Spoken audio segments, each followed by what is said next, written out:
Bienvenidas y bienvenidos a este curso. Les habla Atilio Maquiavelo, su relator, profesor de este curso. Vamos a revisar hoy día algunas precisiones de qué entendemos por violencia, cuáles son las diferencias entre el modelo del ciclo de la violencia y el modelo de la rueda del poder y el control, a fin de ampliar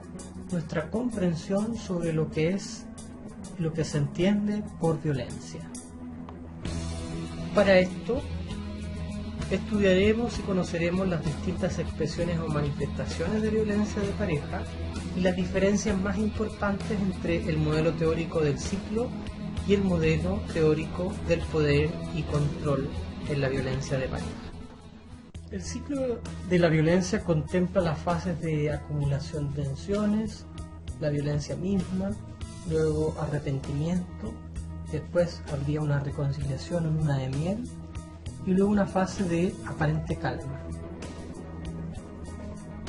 La explicación del ciclo de la violencia en sus 5 fases solo nos da referencia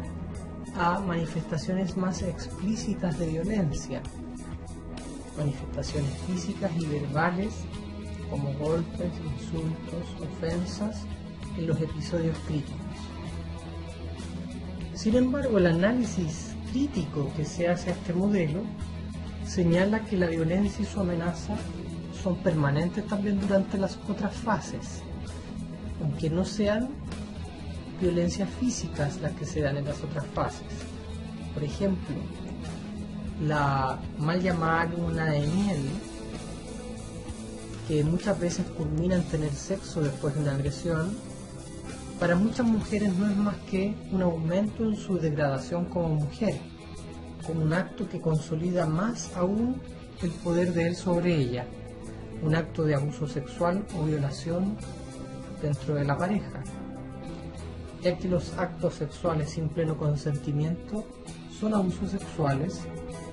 y la penetración sin pleno consentimiento es violación. Muchas mujeres también relatan que en la fase de acumulación de tensiones viven otras formas de violencia psicológica como amenazas, intimidación, coerciones, chantaje, presión, criticismo, ataque a su autoestima o abuso emocional, es decir, una violencia psicológica que igualmente les genera impacto y daño. Muchas mujeres también relatan que en la fase de arrepentimiento viven una presión por incorporar la responsabilidad de la violencia o incorporar la culpa, ya que el hombre se justifica, les echa la culpa, minimiza su violencia, la niega incluso, con lo cual ella vuelve de alguna forma a experimentar una forma de abuso psicológico, el cual consiste en que su vivencia es negada, su reconocimiento es negado y ella vuelve a vivir el dolor del maltrato. Es decir, es otra forma más de violencia psicológica.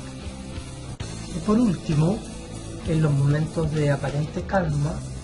muchas mujeres viven situaciones abusivas en términos de inequidades de tareas del hogar y de la crianza y en lo económico. Es decir, sigue habiendo una pauta de abuso de poder donde ella se lleva la mayor carga de trabajo y se le niega de fondo su espacio de libertad personal. Otro análisis crítico al ciclo de la violencia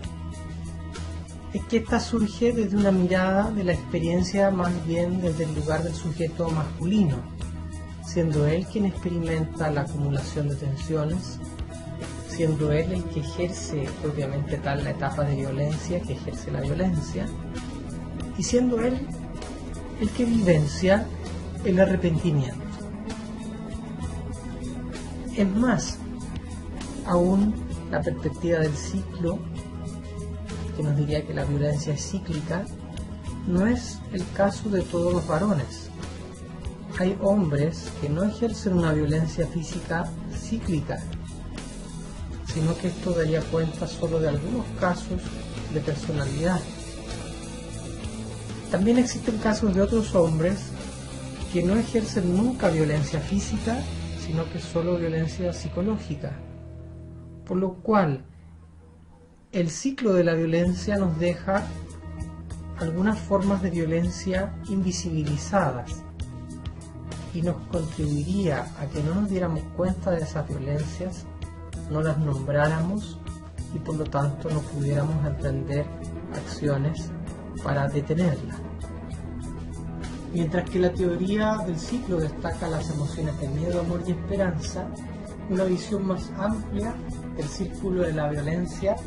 muestra que las mujeres viven tristeza, confusión, inseguridad, incomodidad, una variedad de emociones complejas en los aparentes periodos de paz.